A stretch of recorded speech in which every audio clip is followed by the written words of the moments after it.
Captain Jake Murphy was having a perfectly normal Tuesday, which in his line of work meant he was only dealing with 3 minor diplomatic crises and a trade dispute involving sentient cheese. Then Fred materialized in his quarters with that particular shade of blue that meant bad news. "Jake, we have a problem," announced his AI companion, friendly Rational Electronic Diplomat, though Jake had long suspected the friendly part was false advertising. "Let me guess. Someone's upset about the thing with the exploding confetti cannons again?" "Worse, much worse. The Galactic Peace Council has summoned you to appear before them. Immediately." Jake paused mid-bite of his peanut butter sandwich. "The Peace Council? Those guys who meet once every 50 years to discuss the proper shade of beige for diplomatic napkins?" "The same. Apparently they're concerned about humanity's, quote, aggressive expansion and disturbing military innovations, unquote." "Military innovations?" Jake snorted. "We invented the taco cannon for crowd control. It shoots lunch, not lasers." Fred's holographic form flickered with what Jake had learned to recognize as electronic exasperation. "That's not helping our case. They're calling it psychological warfare through forced feeding. The Zeltrons love the taco cannon. They ordered 12 of them for their peace festivals." "Yes. Well, the Council apparently views our success rate in conflict resolution as suspicious. In the past 50 years since humanity joined the galactic community, we've managed to resolve more disputes than any other species. They find this statistically improbable." Jake set down his sandwich and stared at his AI companion. "So let me get this straight. They're mad at us for being too good at making peace. They're concerned about our methods. Apparently, challenging opponents to eating contests, declaring dance-offs as valid forms of negotiation, and insisting that all parties involved in a dispute sit down for a proper meal together are not recognized diplomatic protocols. But they work. That's what worries them." Jake stood up and brushed crumbs off his uniform. The thing about being humanity's top diplomat was that nobody had actually asked him if he wanted the job. It had just sort of happened after the incident with the Crystalline Ambassador and the karaoke machine. Now, 3 years later, he was apparently too successful for his own good. "How long do we have?" "They want you there in 6 hours. I've already filed our flight plan." 6 hours? That's barely enough time to pack my lucky socks and figure out which species we're probably going to accidentally offend this time. Fred's projection brightened slightly. "I've prepared a full briefing on Council protocol.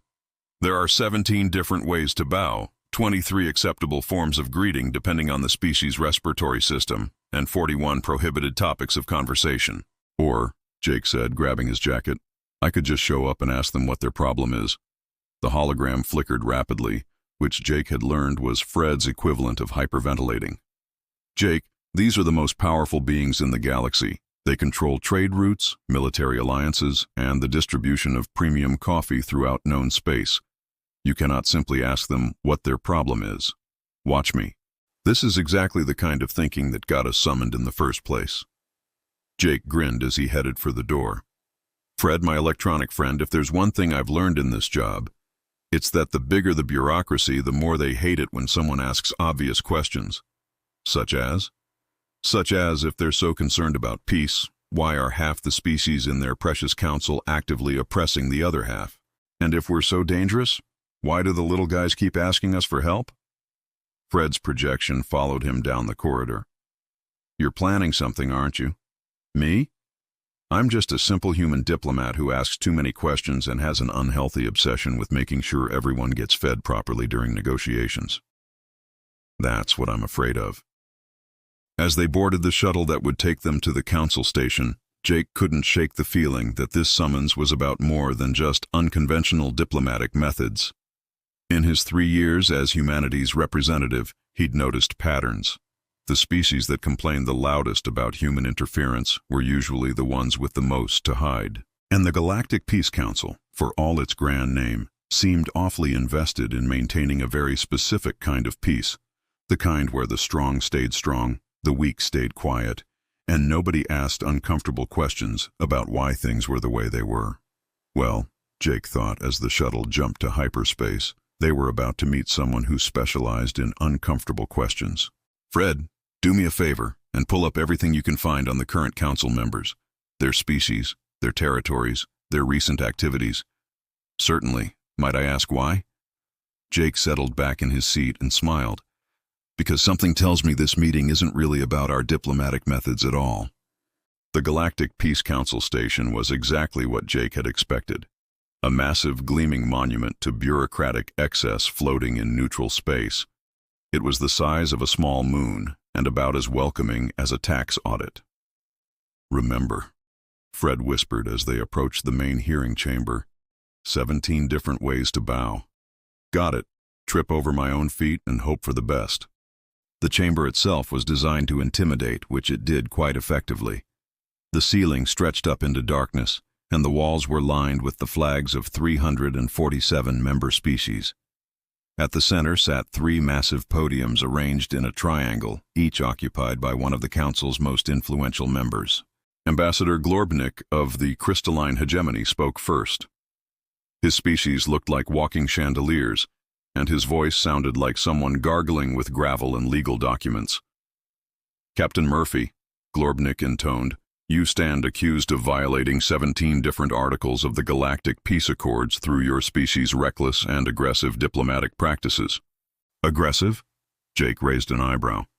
Last week I ended a border dispute by teaching both sides how to make pancakes. Commander Thex of the Warrior Caste Zephyrians stepped forward next, which was ironic, considering his species had literally named themselves after their warrior caste. Thex looked like someone had crossed a rhinoceros with a professional wrestler and given the result anger management issues. Your species shows a disturbing tendency toward violence, Thex growled. You resolve conflicts through combat challenges and physical competitions. This is unacceptable in civilized society. Jake blinked. Didn't your people conquer the peaceful gardens of Serenity last month? That was a strategic resource acquisition. They were literally called the Peaceful Gardens of Serenity. Resources are resources. The third council member floated forward, and Jake suppressed a sigh. High Mediator Wisp of the Ethereal Collective was the worst kind of cosmic philosopher, the kind who spoke in riddles and expected everyone to be impressed by their profundity. The cosmic balance trembles when the young species disrupts the ancient harmonies, Wisp intoned, somehow managing to make their voice sound like it was coming from everywhere and nowhere at once. The patterns of peace must not be disturbed by those who walk the path of chaos. Right, Jake said slowly. Anyone want to translate that into something approaching actual language? Glorbnik's crystal structure flickered with indignation. High Mediator Wisp is expressing concern about humanity's disruptive influence on established galactic order. They're upset that we're changing things. You are accused of undermining legitimate governmental structures, interfering in sovereign species' internal affairs, and promoting dangerous ideologies among impressionable populations, Glorbnik continued, consulting what appeared to be a scroll made of crystallized bureaucracy.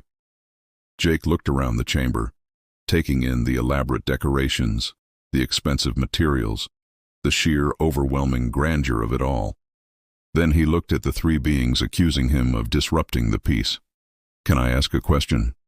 This is not a forum for questions, Thex rumbled. This is a hearing to address your crimes against galactic stability.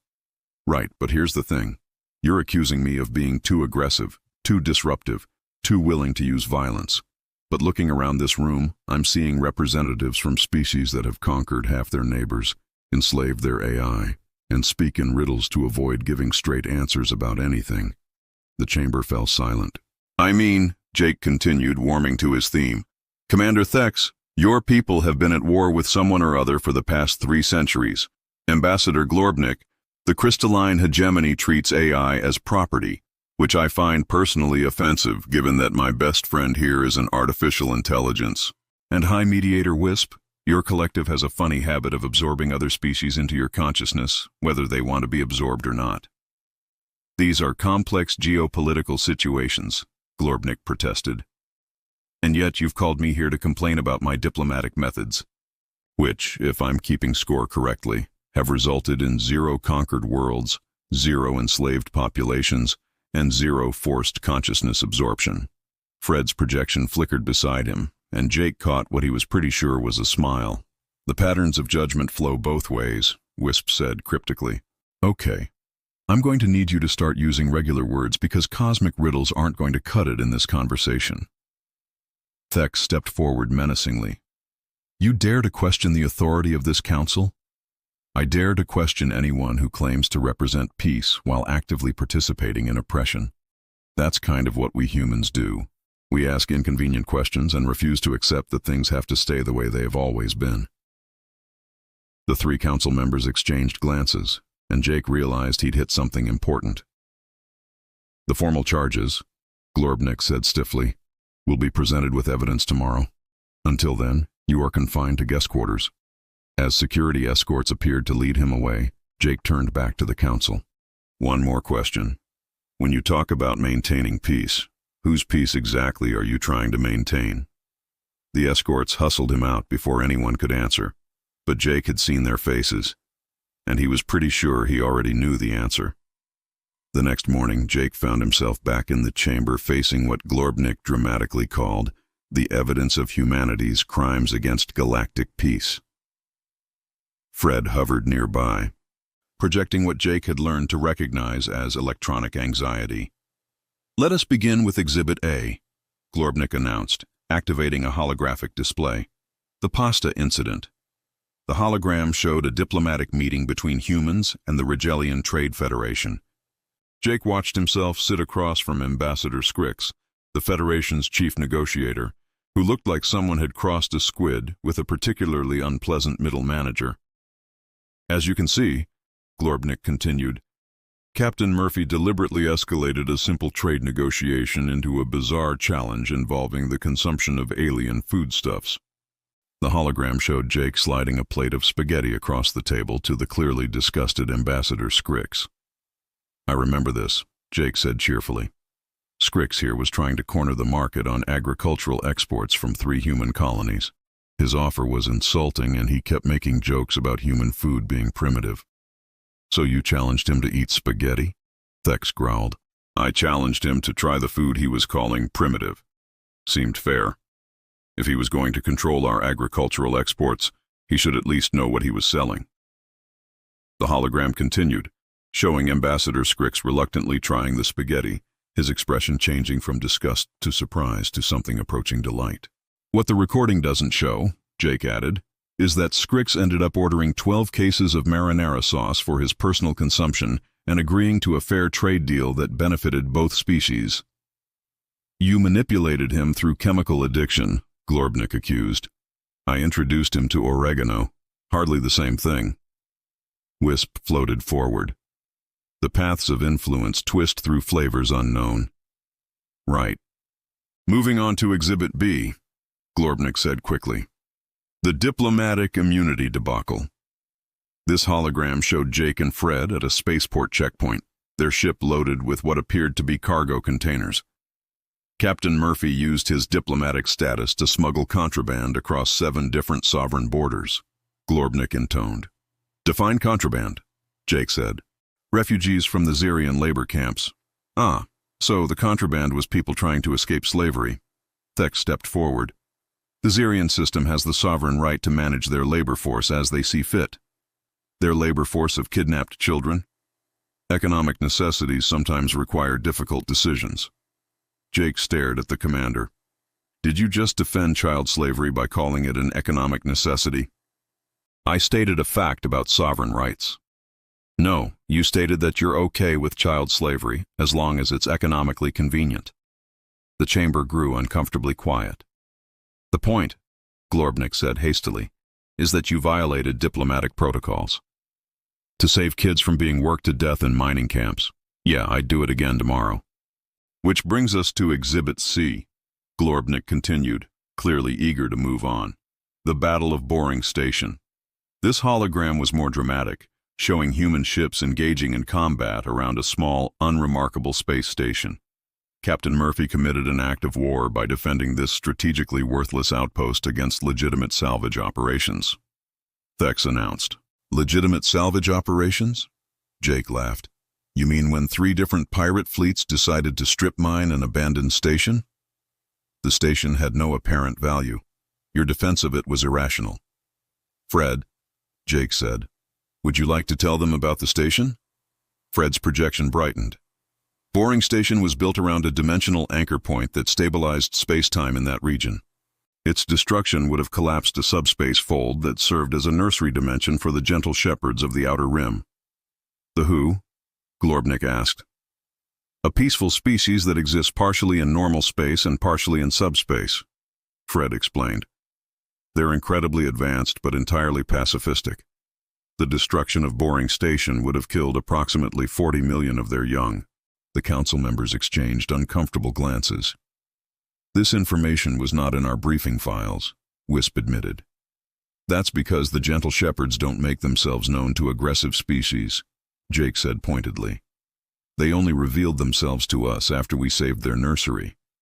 Turns out they've been watching galactic civilization for about 10,000 years, waiting for someone to prove that not all spacefaring species are conquest-obsessed warmongers. You couldn't have known about them when you defended the station, Thex protested. No, but I knew that 3 pirate fleets don't usually team up to strip mine a worthless outpost. I figured there had to be something valuable there, and it seemed like a good idea to find out what it was before letting pirates blow it up. Jake looked around the chamber at the 3 council members, all of whom were suddenly finding it difficult to make eye contact. So let me get this straight. Your evidence that humans are dangerously aggressive consists of me making friends through food, rescuing enslaved children, and preventing genocide through the power of asking questions like, why do pirates want this so badly? You're oversimplifying complex situations, Glorbnik muttered.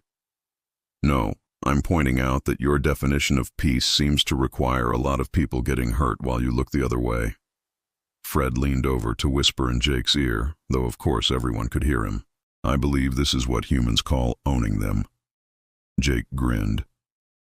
Fred, my friend, I think it's time we presented our own evidence.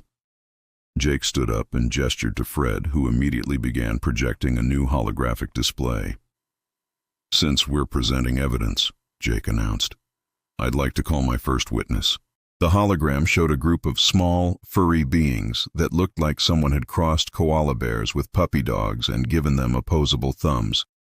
They were clearly speaking, but the translation came through Fred. We are the children of the Zerian camps, the translation began. The humans came for us when no one else would. They risked their ships, their lives, and their standing in the galactic community to carry us to safety. We have new homes now, new families. We are free because the humans asked why children should suffer for economics. The hologram shifted to show the same beings as adults, now living on a peaceful agricultural world. Today we grow food that feeds 17 different species. We have become what we always dreamed of being, useful, happy, free. This is what human interference looks like. Jake let the hologram fade before turning to the council. That's funny. They don't look like they were harmed by our aggressive diplomatic methods. Anecdotal evidence proves nothing, Glorbnik protested, though his crystalline structure had dimmed noticeably. Fred, next witness, please. The new hologram showed beings that seemed to be made of living light, constantly shifting between forms, but always maintaining an impression of peaceful intelligence. We are the gentle shepherds, the translation came. For 10 millennia, we have watched the younger species fight and conquer and destroy. We had given up hope that wisdom might emerge from the chaos of material existence. Then, the humans came. They did not fight us. They did not try to conquer us. They did not even demand to know our secrets. They simply asked if we needed help. And when we said yes, they gave it freely. The hologram showed human ships working alongside the light beings to construct new nursery stations in safer locations. The humans taught us that courage is not the absence of fear, but action taken despite fear for the benefit of others. They have restored our faith in the possibility of true peace. As the hologram faded, Jake noticed that Commander Thex was studying the floor very intently. Now, Jake continued, let's talk about the real evidence in this room. Fred projected a new display, this one showing star charts and diplomatic records. Ambassador Glorbnik, your Crystalline Hegemony currently holds economic dominance over 47 star systems. How many of those systems invited your involvement? Economic integration is a complex process that requires sophisticated management, Glorbnik replied stiffly. That's not an answer. Fred, how many? 0, Jake. In each case, the Crystalline Hegemony used economic manipulation to create dependency, then moved in to stabilize the situation. And Commander Thex, your warrior caste has been involved in how many military actions in the past century? The Zephyrian people have a proud tradition of martial excellence, Thex growled. Fred? 63 conflicts, Jake, 12 of which were against species that had never developed faster than light travel. High Mediator Wisp, how many species has your collective absorbed against their will? The cosmic consciousness flows according to natural patterns of harmony, Wisp said evasively. Fred, translation please. Based on refugee reports and demographic analysis, approximately 237 species have been absorbed by the Ethereal Collective. None left any record of consenting to the process. Jake walked toward the council podiums, and for the first time since the hearing began, the 3 members actually looked nervous. So let me understand this correctly. You've called me here to answer for humanity's crimes against peace. Our crimes include making friends, rescuing slaves, and preventing genocide. Your crimes include economic enslavement, military conquest of peaceful species, and forced consciousness absorption. These are legitimate governmental functions, Glorbnik protested weakly. According to whom? According to established galactic law. Laws written by whom? The silence stretched uncomfortably long. Let me guess, Jake continued. Laws written by the same species that benefit from them. The same species that sit on this council. The same species that get to define what peace means. He turned to address the empty viewing galleries above. See, that's the thing about humans. We have this weird idea that peace isn't something you impose on other people. It's something you build with them. We think everyone deserves a say in what their peace looks like. Jake looked back at the council members. So when you ask me why humans are so disruptive to galactic peace, here's my answer. Because your peace was built on other people's suffering, and we don't think that's actually peace at all. Fred's projection flickered with what Jake had learned was pride.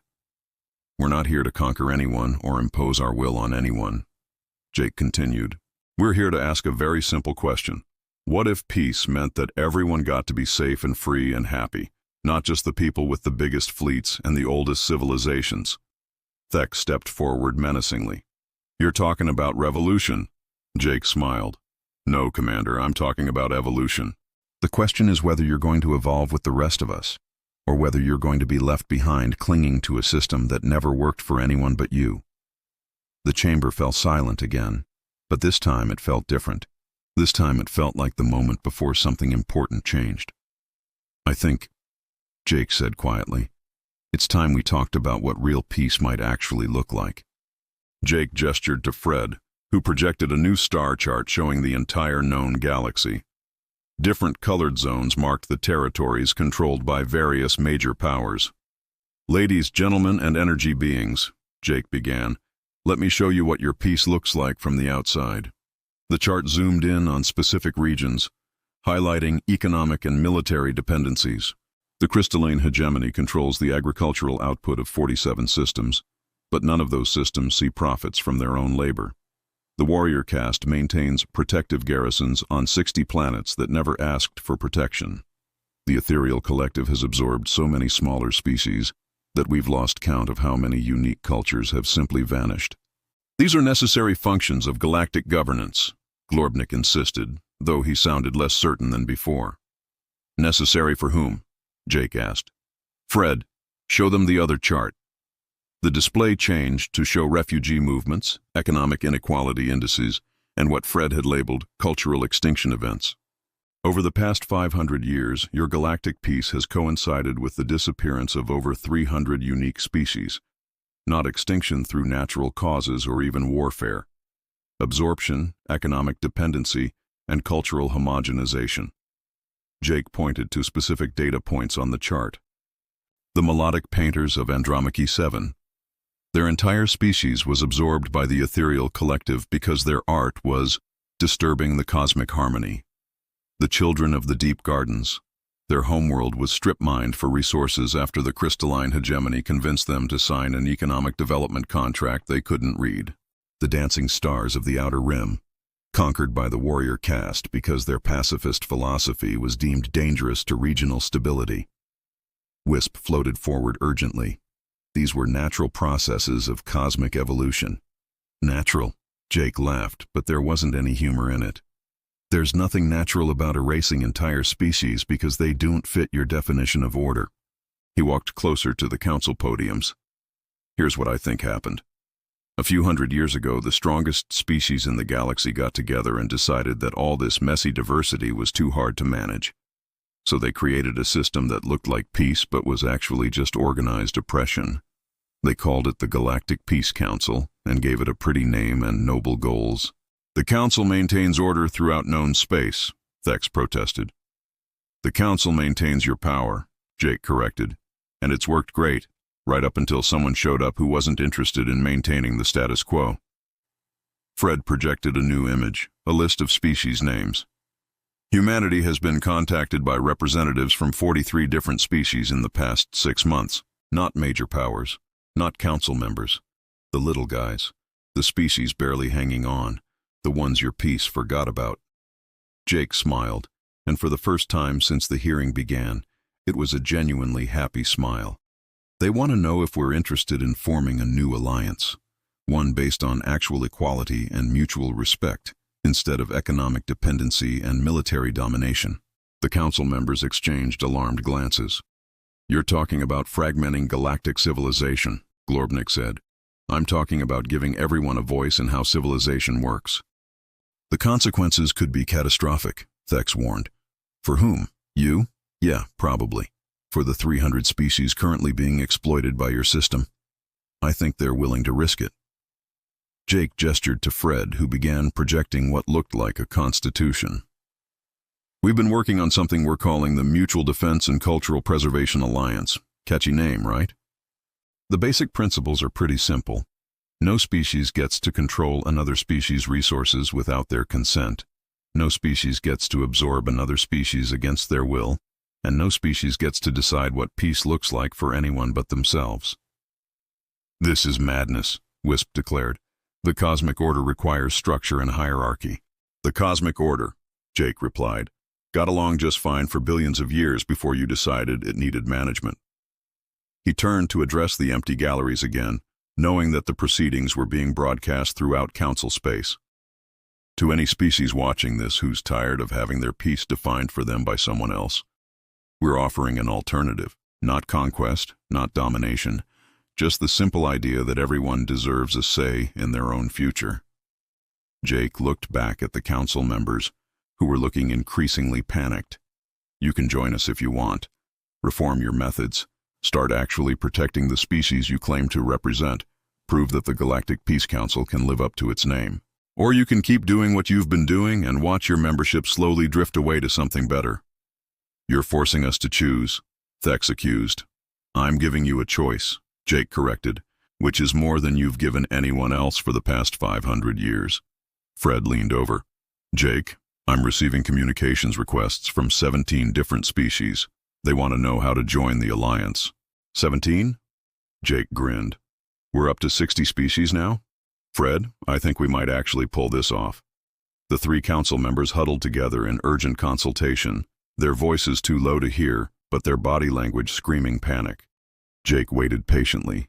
He'd learned that in diplomacy, as in poker, sometimes the best move was to make your offer, and then shut up while the other side figured out how much they were willing to lose. Finally, Glorbnik stepped forward. What exactly are you proposing? Simple, Jake said. The council reforms. Real reforms, with independent oversight and representation for all species, not just the big 3. In exchange, the alliance species remain part of the broader galactic community. And if we refuse? Jake shrugged. Then you can enjoy ruling over an empty empire while the rest of us build something better. The silence that followed was the kind that comes right before everything changes. 6 months later, Jake was sitting in what used to be called the Galactic Peace Council chambers, though the nameplate on his desk now read, High Mediator Murphy, Mutual Defense and Cultural Preservation Alliance. The irony was not lost on him. I can't believe they made you a High Mediator, Fred commented, materializing beside his desk with an armload of holographic paperwork. I can't believe 63 species voted for the guy who once ended a territorial dispute with a pie-eating contest. 67 species, Fred corrected. The melodic painters of Andromache 7 just voted to join. Apparently they were quite moved by your speech about the right to exist weirdly.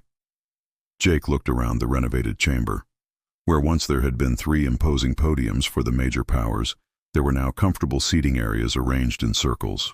Representatives from dozens of species mingled freely, and the walls displayed art and cultural artifacts from member worlds instead of conquest banners. Any word from our former council friends? Ambassador Glorbnik has agreed to testify at the Truth and Reconciliation Committee hearings. Apparently, he's been having second thoughts about the whole economic slavery thing. And Thex? Commander Thex has been surprisingly helpful in identifying which of his species' military actions were actually defensive and which were just conquest with better marketing. He's agreed to personal reparations for 12 different species. What about Wisp? Fred's projection flickered with what might have been amusement. High Mediator Wisp has stopped speaking in riddles and started using actual words. They claim it's more efficient for cosmic consciousness transfer. I think they just got tired of nobody understanding them. Jake leaned back in his chair and looked up at the viewing galleries, which were now filled with representatives from species that had never been allowed in the old council chambers. You know what's funny, Fred? They were so worried about us disrupting their peace that they never stopped to ask whether their peace was worth preserving. A chime indicated an incoming communication. Fred checked the message and brightened. Jake, you're going to love this. The Dancing Stars of the Outer Rim want to host the next Alliance gathering. They're offering to teach member species their traditional conflict resolution method, which is interpretive dance battles. Jake grinned. Of course it is. Schedule it for next month. And Fred, make sure we pack the diplomatic immunity forms. Something tells me we're going to need them when the Crystalline Hegemony finds out we're resolving trade disputes through choreography. A new representative approached his desk, a being that looked like a walking crystal garden with far too many eyes. Hi, Mediator Murphy. I am Speaker Glim of the Refracted Light Coalition. We have a problem with our neighbors, the Solid Shadow Collective. They keep stealing our photons. Stealing your photons? For their darkness ceremonies, it's very rude. Jake looked at Fred, who was already pulling up diplomatic protocols. Right. Have you tried talking to them about it? We don't speak the same spectrum of light. Communication is difficult. Okay, but have you tried offering to share your photons in exchange for something you need? Speaker Glim's many eyes blinked in sequence. You mean cooperation instead of conflict? Radical concept, I know. This is why the small species chose you as High Mediator, Speaker Glim said, sounding amazed. You ask the obvious questions that somehow no one else thinks to ask.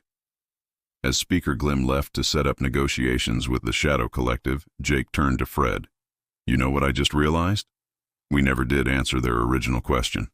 Which question was that? They demanded peace and asked who it was for. We spent so much time showing them what was wrong with their peace that we never actually answered the question. Fred's projection tilted thoughtfully. I think we did answer it, Jake. We just showed them instead of telling them. Jake looked around the chamber again, watching species that had never been allowed to speak freely engaging in animated discussions about trade, culture, and the proper protocol for photon sharing agreements. Peace for everyone, he said quietly. Everyone. Everyone. Even the species that used to think peace was something you imposed on other people instead of something you built together. Fred's projection flickered with pride. Jake, I have to ask, did you plan this whole thing from the beginning? Jake laughed. Fred, I just wanted to avoid paperwork. I had no idea asking peace for whom exactly would lead to accidentally reforming galactic civilization. And now? Now I have more paperwork than ever, representatives from 67 species asking me to mediate everything from trade disputes to interpretive dance competitions, and the growing suspicion that I am going to end up doing this job for the rest of my life. That sounds terrible. Jake smiled as he watched a group of representatives from former enemy species sharing lunch and comparing notes on sustainable agriculture. Fred, my friend, There are worse ways to spend a career than making sure everyone gets to be weird and free and happy in their own particular way. A new chime indicated another incoming message. What now? Fred checked the communication. The Gentle Shepherds want to know if you'd be interested in learning their traditional greeting ceremony. Apparently it involves synchronized meditation and the controlled generation of small supernovas. Of course it does. Jake stood up and straightened his jacket. Schedule it for Thursday. And Fred? Yes? Next time someone asks me what peace is for, remind me to tell them it's for moments like this. When former enemies share lunch, when the big species learn to ask instead of take, and when the little species finally get to be as weird as they want without anyone trying to stop them. And if they ask what the secret is to galactic peace? Jake grinned as he headed toward the next crisis that would probably end up being solved through some combination of food, dance, and asking obvious questions that no one else had thought to ask. Tell them the secret is asking better questions.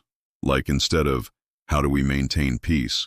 Try asking, what would peace look like if everyone got to help design it? That's it? That's it. Sometimes the most revolutionary thing you can do is ask someone what they actually want instead of telling them what they're going to get. As Jake left the chamber to help negotiate the first-ever Photon Shadow Cultural Exchange Agreement, Fred made a note in his diplomatic files. Human achievement. Accidentally revolutionized galactic civilization through the radical application of basic courtesy and an inexplicable obsession with making sure everyone got fed during negotiations. It was, Fred thought, the most accurate diplomatic summary he'd ever written. 3 hours later, Jake returned to find his office filled with what appeared to be a small festival. The melodic painters had arrived early for their orientation and had somehow convinced the Gentle Shepherds to demonstrate their supernova greeting ceremony in miniature.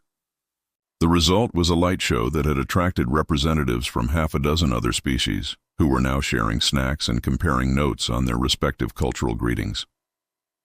Fred, Jake said, settling back into his chair. Remind me again why I thought avoiding paperwork was a reasonable life goal. Because you're an optimist with poor planning skills? That sounds right. Jake watched as a crystalline representative attempted to teach a Shadow Collective ambassador the proper way to refract light for ceremonial purposes. Though I have to admit, this is definitely more interesting than filing reports about territorial violations. Jake? Yeah? The Photon Shadow Cultural Exchange Agreement was just ratified. Unanimous vote. They're planning to host the first joint ceremony next month. Jake leaned back and smiled. Outside the viewing windows, ships from dozens of species were arriving and departing in careful coordination, carrying trade goods, cultural artifacts, and diplomatic delegations to every corner of the galaxy. You know what, Fred? I think I'm finally starting to understand what peace is actually for. What's that? It's for giving everyone the chance to find out what happens next. And for the first time since taking the job, Jake didn't mind that he had absolutely no idea what that would be.